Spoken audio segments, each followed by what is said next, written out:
Some promises wait longer than freedom.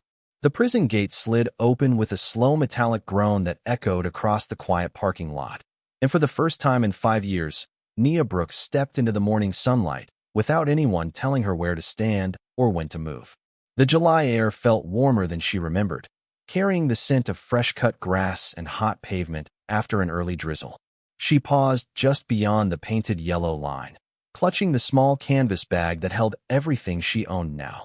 2 folded shirts, a worn family photograph with softened edges, and a birthday card she had read so many times that the crease down the middle had nearly torn apart. She had imagined this moment every night inside her narrow bunk. Sometimes she imagined no one would come. Sometimes she imagined her daughter would run into her arms. Somehow, reality felt even harder to breathe through. A handful of families waited near the visitor parking spaces, laughing through relieved tears as loved ones reunited. One man lifted his younger brother completely off the ground. An elderly woman held her son's face between trembling hands. Nia searched every face with growing desperation until she saw a little girl standing beneath the shade of a broad oak tree near the edge of the lot. Her heart stumbled. Amara. She was taller than the 6-year-old frozen in Nia's memories. Her tight curls framed a thoughtful face that looked too serious for an 8-year-old, and she wore a pale yellow dress with white sneakers that looked freshly cleaned for the occasion. In one small hand, she held a faded brown teddy bear missing one button eye. Nia recognized it instantly. She had sewn the bear's left ear back together the week before everything in her life had fallen apart. Tears blurred her vision before she realized something else. Amara wasn't alone. Beside her stood a tall black man in a charcoal suit with his jacket folded neatly over one arm despite the summer heat. He looked to be around 40, composed without seeming cold, his posture straight but relaxed, the kind of man who carried quiet confidence instead of demanding attention. Expensive leather shoes rested on cracked asphalt that had probably never welcomed someone from his world before. His eyes stayed on Nia with calm patience rather than judgment, and somehow that unsettled her even more. Why was a man like him standing beside her daughter? Why did Amara seem completely comfortable holding his hand? Nia's feet moved before her thoughts caught up. 5 years of longing erased the distance between them until only a few steps remained. Amara, she whispered, her voice breaking around the name she had repeated in thousands of silent prayers. The little girl looked up, her eyes filling with tears that refused to fall. For one impossible second, neither of them moved. Then Amara ran. She collided gently into Nia's arms, wrapping both arms around her waist with surprising strength. Nia dropped her bag onto the pavement and held her daughter so tightly she feared the moment might disappear if she loosened her grip. She buried her face in Amara's hair, breathing in the scent of coconut shampoo and sunshine instead of disinfectant and concrete. "You got so big," Nia whispered. "I'm sorry. I'm so sorry." Amara shook her head against her mother's shoulder. "I knew you'd come home," she said softly. "I waited every birthday." Nia closed her eyes as fresh tears escaped. Every birthday. The words settled heavily inside her because she had written a letter for every one of Amara's birthdays, never knowing if any had reached her. She finally looked up toward the stranger. He hadn't interrupted. He simply watched with respectful distance, as though he understood this reunion belonged to them alone. When their eyes met, he offered a small, almost hesitant smile before stepping forward. "Ms. Brooks," he said, his voice low and steady. "My name is Elias Carter." Nia recognized the name immediately. Anyone who lived in Chicago knew it. Carter Industries, Carter Foundation, billion-dollar headlines, scholarships, community housing projects. None of it explained why one of the city's most respected CEOs was standing outside a state prison holding her daughter's hand. Instinct tightened every muscle in her body. She gently placed Amara behind her. "Why are you here?" she asked quietly. Elias glanced toward Amara before returning his attention to Nia. There was no pity in his expression, only something that looked remarkably like responsibility. "Because someone trusted me with something precious," he answered. Nia's pulse quickened. "I don't understand." Elias reached into the inside pocket of his jacket, but stopped before taking anything out. His hand rested there for only a moment, as though reconsidering. "Before you ask your daughter another question," he said carefully, "there's something you deserve to know." Nia's fingers instinctively tightened around Amara's hand. The little girl's teddy bear slipped slightly beneath her arm, revealing a tiny patch stitched into its side that Nia didn't remember sewing. Elias noticed her glance linger there. So did Amara. The child hugged the old bear a little closer without saying a word. And for reasons Nia couldn't explain, the smallest detail in the entire parking lot suddenly frightened her more than the prison gates closing behind her. Nia could not take her eyes off the tiny patch sewn into the teddy bear's side. The stitching was uneven, almost invisible unless someone looked closely, yet she knew every repair she had ever made on that old toy. That patch had not been there 5 years ago. Before she could ask about it, Elias slowly removed a cream-colored envelope from the inside pocket of his jacket and held it out without stepping any closer. "This belongs to you," he said quietly. Nia hesitated.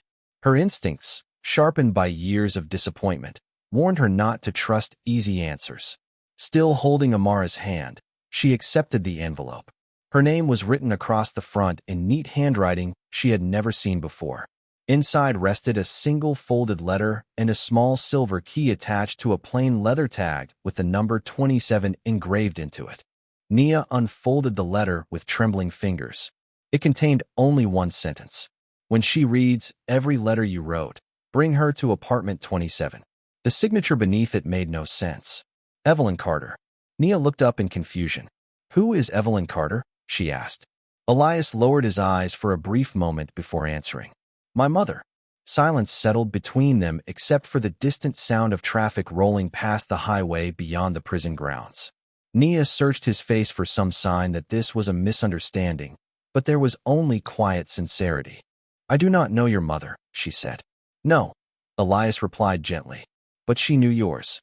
Amara squeezed Nia's hand. "Mom," she whispered, "Miss Evelyn used to read me stories every Saturday." Nia blinked. "Used to?" The little girl's smile faded. "She went to heaven last winter." Elias inhaled slowly, as though steadying himself against a familiar ache. "Before she passed away, she asked me to make sure your daughter would never feel abandoned. She never explained everything.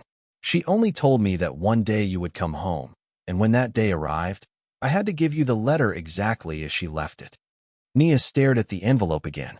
Nothing about this felt possible.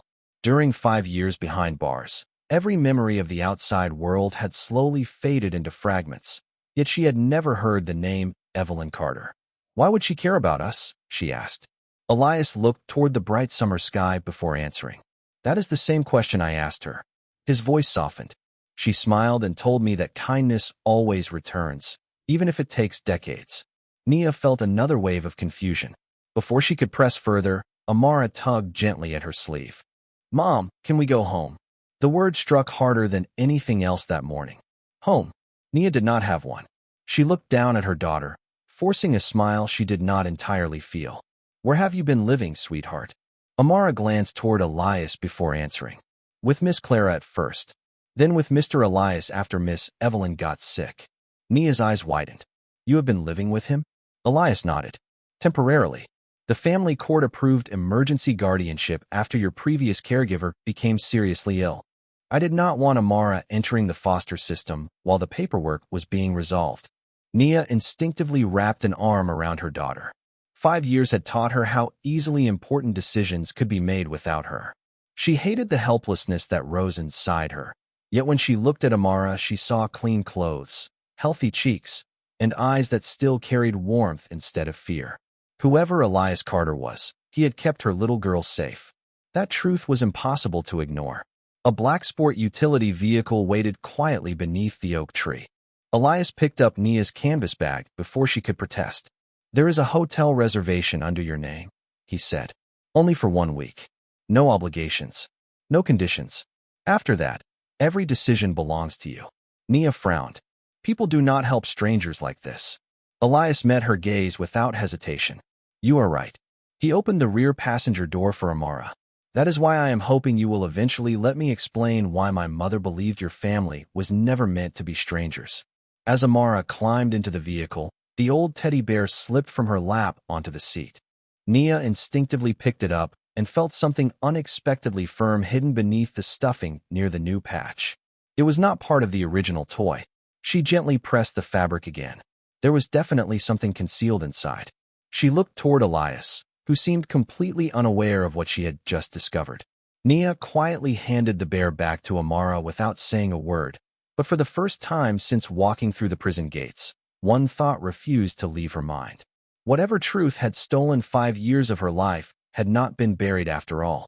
Somehow, it had been waiting beside her daughter this entire time. The hotel overlooked the Chicago River, its wide glass windows reflecting the afternoon sun in long ribbons across the water. Nia had never stayed anywhere like it, and every polished surface reminded her that she did not belong there. The room smelled faintly of fresh linen and brewed coffee instead of bleach and concrete. Yet she remained standing near the door long after it closed behind them, as if expecting someone to tell her she had wandered into the wrong place. Amara kicked off her sneakers and hurried toward the window with the eager curiosity only a child could carry after years of uncertainty. "Mom, look," she called with a bright smile. "You can see the boats." Nia joined her, resting one hand lightly on her daughter's shoulder. Small sightseeing boats drifted beneath the bridges while office workers hurried along the river walk below, completely unaware that her entire world had changed less than an hour earlier. 5 years had passed, but the city had continued breathing without her. That realization hurt more than she expected. A gentle knock interrupted the silence. Elias stood outside holding 2 grocery bags instead of another envelope or mysterious letter. "I thought you might prefer real food before asking more questions," he said. Nia hesitated before stepping aside. Inside the bags were simple groceries instead of expensive gifts. Whole wheat bread, fresh fruit, milk, eggs, cereal, bottled water, macaroni and cheese, peanut butter, and a carton of chocolate ice cream. Amara's eyes lit up immediately. "You remembered," she whispered. Elias smiled. "Your favorite is still chocolate with cookie pieces." The little girl laughed for the first time that day, a sound so light that it seemed to soften the entire room. Nia watched the exchange carefully. It was obvious this man knew her daughter well, yet there was nothing forced or performative about their conversation. He never spoke over her. He never treated her like someone to rescue. Instead, he listened whenever she talked, waiting patiently for every answer. It was the kind of quiet respect Nia had rarely seen from anyone. While Amara carried the ice cream to the small freezer, Nia turned toward Elias. "Sit down," she said. "No more riddles." Elias placed his jacket across the back of a chair before taking a seat across from her at the small dining table. For several moments he studied his folded hands, choosing each word carefully. 3 years ago, he began, "My mother volunteered at a community reading program. That is where she met Amara." Nia frowned. "Miss Clara took her there every Saturday," Amara said from the kitchenette. "Miss Evelyn always let me choose the first book." Elias nodded. They became very close. "My mother asked about her family, and eventually Amara told her where you were." Nia lowered her eyes. Shame still arrived faster than reason. "Children are honest," Elias continued quietly. "She never spoke about you with embarrassment. She always said the same thing." He looked toward Amara. The little girl smiled before reciting the sentence as though she had practiced it hundreds of times. "My mommy made one bad choice to protect somebody she loved. Good people can make sad mistakes." Nia felt her throat tighten. She had never taught Amara those words. Someone else had protected her image when she could not defend herself. Elias reached into his wallet and removed an old photograph. It showed Evelyn Carter sitting on a park bench with Amara beside her, both holding open children's books while laughing at something outside the frame. On the back was a handwritten note. "Never let this child believe she was left behind." Nia carefully traced the familiar handwriting with her fingertips. "She sounds like an extraordinary woman," she whispered. Elias smiled sadly. "She was." His expression changed almost imperceptibly. "A month before she died, she called me into her room. She handed me your prison mailing address." Nia looked up. "My address?" "She asked me to deliver every birthday letter you had ever written to Amara. She told me not to open a single one." Nia's heartbeat quickened. "She never received them?" Elias slowly shook his head. "No." The room fell silent. 5 years of carefully chosen words. 5 birthdays. 5 Christmas letters. Every apology.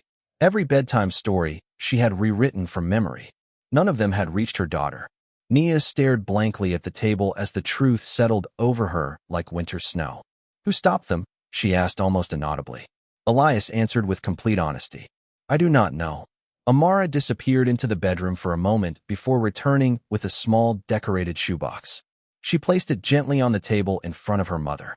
Mr. Elias gave these to me last spring, she said softly. Nia opened the lid.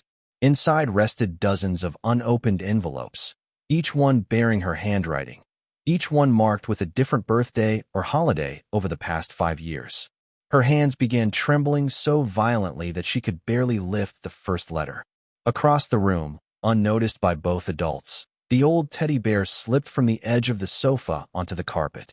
The impact loosened the tiny stitched patch just enough for the corner of a thin metallic object to become visible beneath the worn fabric. The room remained perfectly still except for the soft rustle of paper as Nia carefully lifted the first unopened envelope from the shoebox. Her own handwriting looked unfamiliar now, as though another woman had written those words years ago. She slid one finger beneath the sealed flap, but stopped before opening it. I cannot, she whispered. Not yet. Amara rested her small hand over her mother's. You can read them with me, she said gently. Miss Evelyn always said letters never get tired of waiting. Nia smiled through fresh tears. She really said that? Amara nodded. She said love is patient, even when people are not. Elias quietly stood and walked toward the floor where the old teddy bear had fallen. As he bent to pick it up, something silver caught the afternoon light beneath the loose patch along its side. His expression changed almost imperceptibly. Nia, he said carefully, I think you should see this. She looked up as Elias placed the bear on the table. The worn stitching had separated just enough to reveal the corner of a thin metal object hidden inside the stuffing. Nia frowned. That was not there before. Amara looked equally surprised. I never knew there was anything inside Mr. Bean's. Elias gently turned the bear over without forcing the fabric apart. Do you have something small enough to loosen the thread? Nia reached into the canvas bag she had carried out of prison and removed the tiny sewing kit every inmate received before release. She stared at it for a moment, almost amused by the strange irony. 5 years of mending uniforms had become useful in a hotel suite overlooking downtown Chicago. With slow, careful movements, she clipped the loose stitches one by one until the opening widened enough for Elias to slide 2 fingers inside. He withdrew a slim silver flash drive wrapped inside clear plastic to protect it from moisture. None of them spoke for several seconds. It was impossible to imagine why anyone would hide something like that inside a child's favorite toy. Alongside the flash drive rested a folded piece of yellowing paper no larger than a business card. Nia unfolded it carefully. Written across it in blue ink were only 6 words. For the day truth comes home. The handwriting was unfamiliar. Elias looked toward Nia. Have you ever seen this before? She slowly shook her head. Never. Amara's eyes grew wide. Did Miss Evelyn put it there? I do not think so, Elias answered honestly. She gave you the teddy bear exactly as it was. Nia looked down at the small flash drive resting in her palm. Her heartbeat quickened with every passing second. 5 years ago, she had accepted responsibility for financial crimes she insisted she had not planned alone. She had believed protecting someone else was the only way to keep her daughter safe. The evidence had seemed overwhelming. Her attorney had advised taking the plea agreement instead of risking a much longer sentence. Looking back now, too many questions suddenly refused to stay buried. Why had her letters disappeared? Why had someone hidden this inside Amara's teddy bear? And who expected the truth to come home someday? Elias finally broke the silence. There is a computer downstairs in the business center. Nia hesitated. Every instinct told her that once they opened whatever was inside that drive, nothing about the past would remain simple. Yet leaving it unopened felt impossible. Mom, Amara whispered, slipping her hand into Nia's again. Whatever it is, we will look together. Those words settled something inside Nia. For 5 years, she had faced every fear alone. She looked at her daughter, then at Elias, and quietly nodded. 10 minutes later, the elevator doors opened onto the nearly empty business center. Evening sunlight poured through floor-to-ceiling windows, casting long golden reflections across polished desks. Elias inserted the flash drive into the desktop computer while Nia stood beside him, unable to breathe normally. The screen remained dark for a moment before a single folder appeared. No title, no date, only one video file. Elias glanced toward Nia. This is your decision. She slowly reached for the mouse and clicked. Instead of playing immediately, the screen requested a password. All three of them stared at the blinking cursor. Beneath it appeared one sentence in plain black letters.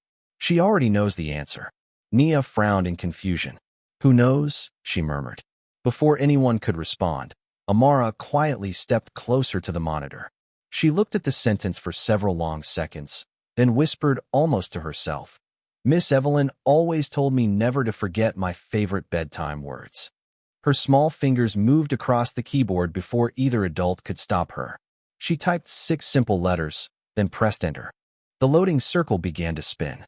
The loading circle spun for only a second before the screen faded into a grainy video recorded by what looked like an office security camera. A date appeared in the lower corner. It was the same week Nia had been arrested 5 years earlier. She felt every muscle in her body tighten. The recording showed a quiet accounting office after business hours. Desks sat empty beneath fluorescent lights while rain streaked against the dark windows outside. For nearly 30 seconds, nothing happened.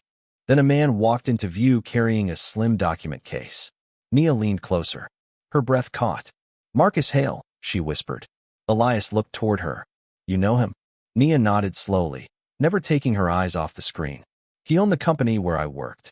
Marcus glanced over both shoulders before unlocking a filing cabinet beside Nia's former workstation. He removed several folders, spread papers across the desk, and carefully exchanged multiple signed documents with new ones from his case. Every movement was calm and practiced, as though he had rehearsed it before. A second figure entered the office moments later. The camera angle did not reveal the person's face, only polished shoes and part of a dark overcoat. The two exchanged a brief conversation, but there was no audio. Marcus handed over a thick envelope before both disappeared from view. The recording ended abruptly. Silence filled the business center. Nia stared at the frozen image on the monitor, unable to blink. Those were the financial reports, she whispered. The reports they said I altered. Elias folded his arms thoughtfully. Can anyone identify the second person? Nia slowly shook her head. Not from this angle. She replayed the final seconds twice more, searching for anything she had missed. Then she noticed it. Just before the recording stopped, Marcus looked directly toward the security camera. Instead of appearing surprised, he smiled faintly, almost confidently, as though he believed no one would ever watch the footage. A chill traveled through Nia's spine. He knew, she murmured. He knew someone was recording. Elias frowned, which means he also believed the recording would disappear. Another folder automatically appeared on the screen after the video ended. This one contained only a scanned handwritten note. Nia opened it carefully. The handwriting was elegant and unmistakably different from the message inside the teddy bear. If you are reading this, someone finally chose courage over fear. I could not protect everyone, but I refuse to let the truth die with me. Trust Detective Owen Grant. Do not trust anyone who rushes justice. Evelyn Carter. Elias lowered his head, reading the note twice before speaking. She knew. Nia looked at him. She knew I was innocent. I think she knew something was terribly wrong. He exhaled slowly. But she never told me everything. She said the truth belonged to the people who had paid the highest price for it. Amara quietly slipped her hand into her mother's again. Does this mean you can come home now? The innocent question shattered the fragile hope building inside Nia. She knelt until their eyes were level. Not yet, sweetheart. She gently brushed a curl away from Amara's forehead. One video is not enough to change a court's decision. Amara nodded with surprising maturity. Then we find more. Elias watched the exchange in silence before removing his phone from his pocket. I know Owen Grant, he said. He retired from the police department 2 years ago, but he now works with a nonprofit that reviews questionable convictions. Nia looked at him cautiously. You trust him? Elias answered without hesitation. My mother did. Before anyone could say another word, Elias's phone vibrated. The expression on his face changed as he read the caller identification. It was his executive assistant. He stepped a few feet away and answered quietly, but Nia could still hear enough to know something had gone wrong. What do you mean someone has been asking for me? He asked. A long pause followed. No, do not give them my schedule. Another pause. His voice became noticeably firmer. Did they mention a name? He listened for several seconds before slowly lowering the phone. The color had drained from his face. Nia immediately knew the answer before he spoke. Who was it, she asked. Elias looked directly at her, his usual calm replaced by unmistakable concern. Marcus Hale, he said quietly. He knows I have been helping you. At that exact moment, the computer screen flashed unexpectedly. A final file that had remained hidden until now appeared at the bottom of the folder. Its title contained only one sentence. Open only after Marcus finds you. No one moved for several long seconds. The words on the screen seemed almost impossible to accept, as though Evelyn Carter had somehow anticipated this exact moment years before it happened. Open only after Marcus finds you. Nia slowly released the breath she had been holding. She expected this, she whispered. Elias nodded without taking his eyes off the monitor. My mother never believed in coincidence. He clicked the final file. A video appeared immediately, but unlike the security footage, this one had been recorded deliberately. Evelyn Carter sat in a comfortable chair beside a sunlit window, wrapped in a pale blue cardigan with a blanket folded across her lap. Her smile was warm, though her face carried the unmistakable gentleness of someone whose strength had been tested by illness. She looked directly into the camera, as if speaking to the future. If you are watching this, then Marcus Hale has discovered that someone refused to let the truth disappear. Her calm voice filled the quiet business center. First, Nia, if you are beside my son, then I want you to know something I wish I could have told you in person. I never believed you committed those crimes for personal gain. The day I met your daughter, I saw the way she spoke about you. Children cannot pretend that kind of love. She never described a dishonest mother. She described a mother who sacrificed everything. Tears gathered in Nia's eyes before she realized they were falling. Evelyn continued, her voice steady despite the visible exhaustion in her expression. 5 years ago, I attended a charity dinner where I unexpectedly overheard Marcus Hale speaking with a business associate. They believed no one was listening. I only caught fragments of their conversation, but I heard one sentence I never forgot. He said, "She chose prison because mothers always choose their children." At the time, I did not understand what it meant. Months later, I met Amara, and suddenly everything became painfully clear. Elias lowered his head. It was obvious he had never seen this recording before. Evelyn reached toward something just outside the camera frame before holding up a small leather notebook. Inside this journal are the names of everyone I asked to quietly preserve pieces of the truth. One of them is Owen Grant. Another is Clara Jennings. Neither possesses the whole story, but together they know enough to help you ask the right questions. She paused to catch her breath before smiling once more. My son has spent his entire life solving business problems. This one cannot be solved with money. It will require patience, courage, and people willing to trust one another. Elias, if you are watching this with Nia, then do not protect her by making decisions for her. Stand beside her. There is a difference. Elias closed his eyes briefly. The words landed with unmistakable weight. Nia looked toward him and quietly realized that his mother had understood them both before either of them had ever met. The recording continued. Nia, there is one more thing you deserve to know. Your letters were never lost. Someone redirected them before they reached Amara. I spent nearly 2 years recovering everyone I could find. Whoever intercepted them wanted your daughter to believe she had been forgotten. Never allow them that victory.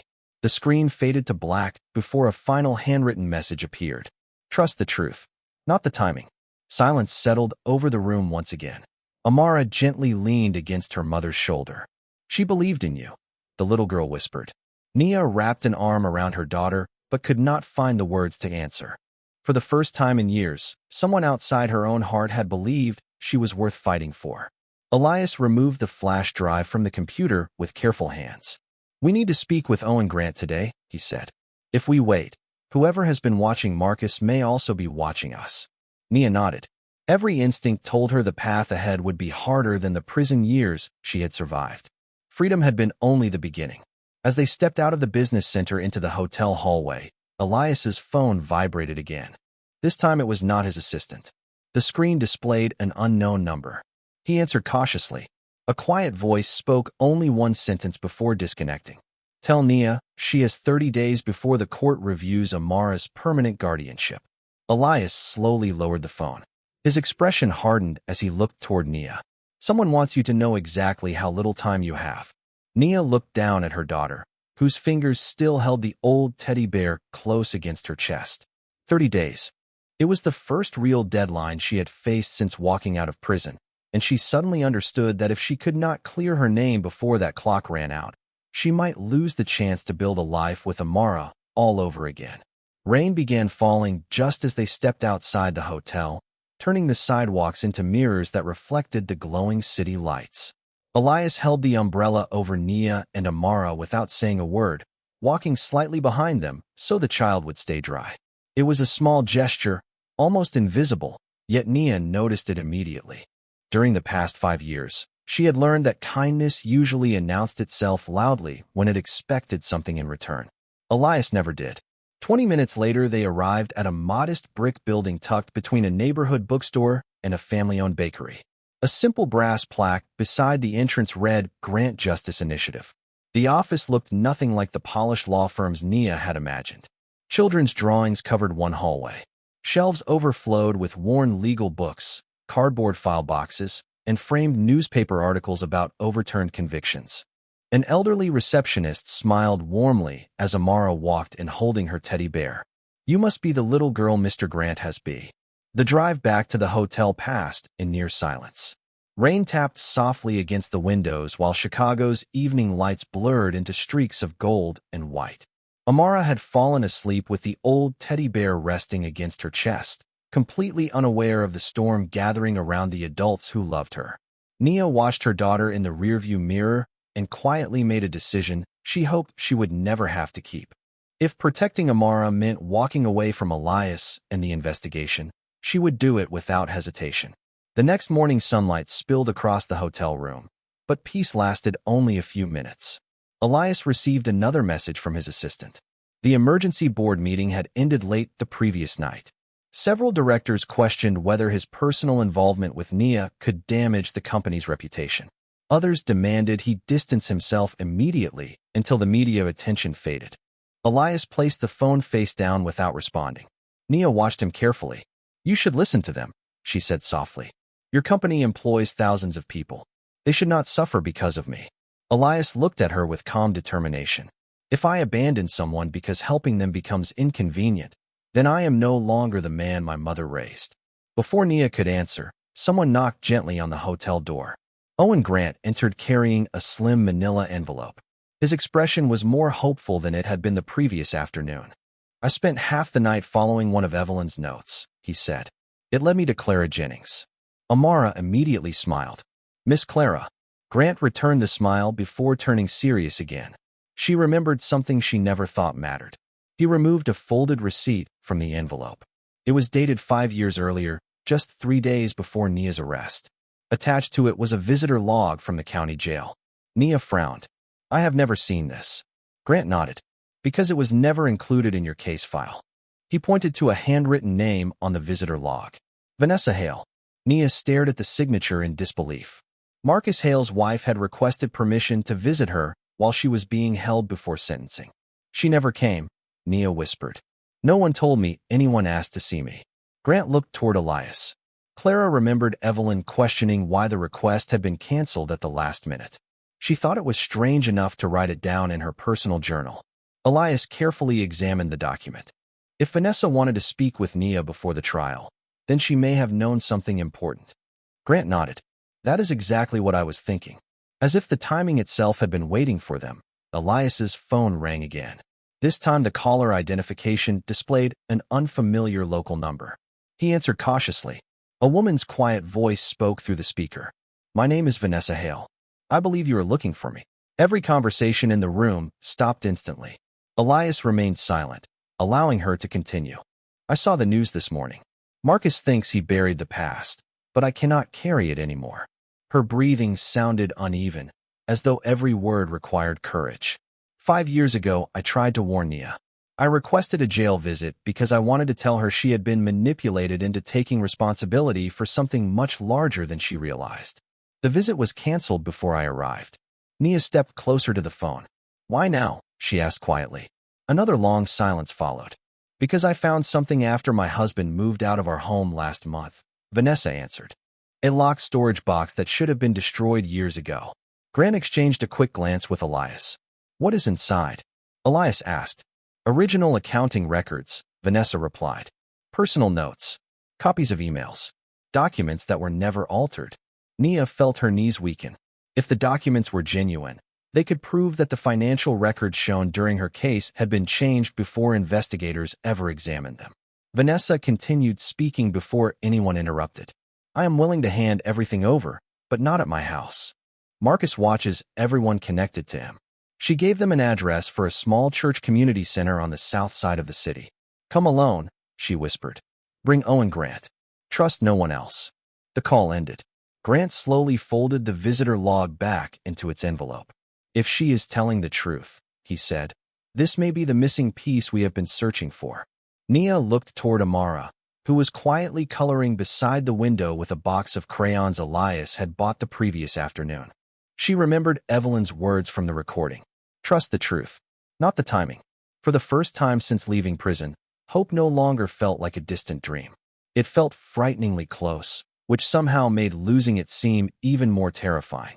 The church community center stood quietly beneath a canopy of old maple trees, its red brick walls glowing softly in the late afternoon sun. Children laughed on the nearby playground while volunteers carried boxes of donated groceries through the front entrance. It was the kind of ordinary place where extraordinary moments often passed unnoticed. Owen Grant arrived first, followed by Elias and Nia. Amara remained at the hotel with Clara Jennings, who had insisted the little girl deserved one peaceful afternoon away from grown-up worries. Nia had not slept the night before. Every hopeful thought had been followed by another fear that this meeting might dissolve into another disappointment. At exactly 3 o'clock, a silver sedan pulled into the nearly empty parking lot. Vanessa Hale stepped out carrying a weathered storage box held tightly against her chest. She looked older than her photographs from years earlier, not because of age, but because of the quiet exhaustion in her eyes. She approached slowly, stopping several feet away before speaking. I should have come 5 years ago, she said. Fear made me a coward. Nia said nothing. Some apologies arrived too late for words to matter. Vanessa carefully placed the storage box on a picnic table beneath the shade of the trees. Her hands trembled as she unlocked it with a small brass key. Inside were neatly organized folders, a laptop hard drive, handwritten accounting notes, and a leather-bound planner.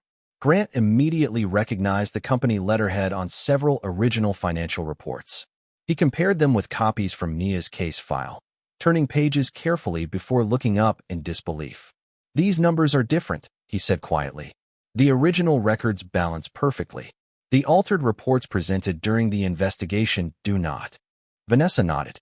Marcus ordered everything replaced after an internal audit uncovered missing investment funds. He believed no one would question the changes if responsibility fell on one employee. Nia closed her eyes for a brief moment. 5 years. 5 birthdays. 5 Christmas mornings.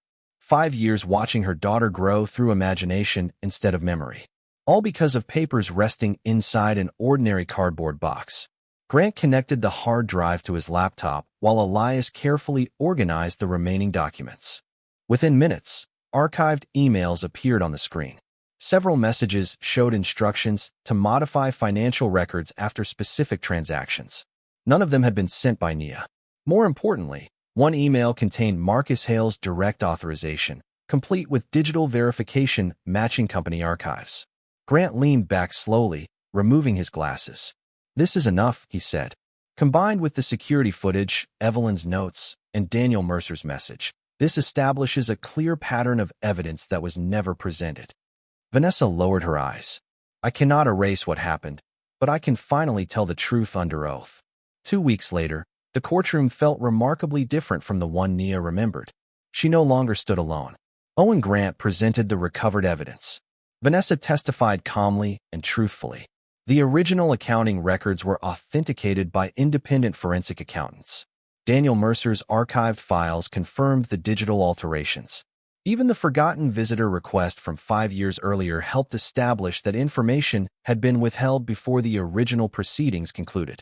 When the judge announced that Nia's conviction was officially vacated because of newly established evidence, the room became perfectly silent before anyone reacted. Nia did not cry immediately. She simply closed her eyes, breathing deeply as though her heart needed a few extra seconds to believe what her ears had heard. Outside the courthouse, reporters waited with cameras raised, expecting another dramatic headline. Instead, they witnessed something much quieter. Amara ran across the courthouse steps, the old teddy bear tucked beneath one arm, and wrapped both arms around her mother's waist exactly as she had outside the prison gates weeks earlier. This time there were no fences behind them, no guards, no uncertainty, only sunlight and freedom earned rather than imagined. Elias remained several steps away, smiling without interrupting the moment. Nia looked toward him after lifting Amara into her arms.